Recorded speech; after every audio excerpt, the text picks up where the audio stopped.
జగిత్యాల జిల్లాలో బీసీ బంద్ ప్రశాంతంగా కొనసాగుతోంది. మంత్రి అడ్లూరి లక్ష్మణ్, మాజీ మంత్రి జీవన్ రెడ్డి ఆధ్వర్యంలో బీసీ సంఘాల నేతలు ర్యాలీ నిర్వహించారు.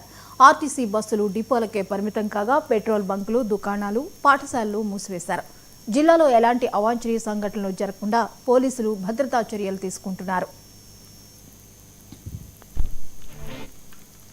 ప్రభుత్వం ఏర్పడిన వెంటనే గౌరవ ముఖ్యమంత్రి రేవంత్ రెడ్డి గారి నేతృత్వంలో ప్రభుత్వం 42% బీసీలకు సంబంధించినటువంటి న్యాయమైన సమస్య రాహుల్ గాంధీ గారు భారత్ జోడో పాదయాత్ర లోపట జిస్కా హిస్సాదారి ఉస్కా భాగ్యదారి కన్యాకుమారి టు కాశ్మీర్ వరకు భారతదేశంలో ఉన్నటువంటి అన్ని వర్గాలకు సమన్వయం జరగాలి, బలహీన వర్గాలకు సంబంధించినటువంటి జిస్కా హిస్సాదారి ఉస్కా భాగ్యదారి అనే ఒక నినాదంతో ఆ రోజు కామారెడ్డి డిక్లరేషన్లో తెలంగాణ ప్రజలకు ఇచ్చిన మాట అమలు చేసే ప్రక్రియలో భాగంగా గౌరవ ముఖ్యమంత్రి గారి నేతృత్వంలో అసెంబ్లీలో తీర్మానం చేసి అన్ని యొక్క శాసనసభలో అన్ని పార్టీల యొక్క అభిప్రాయం తీసుకొని ఆ తీర్మానాన్ని రాష్ట్ర గవర్నర్కి పంపించి ఆ గవర్నర్ ద్వారా కేంద్ర ప్రభుత్వానికి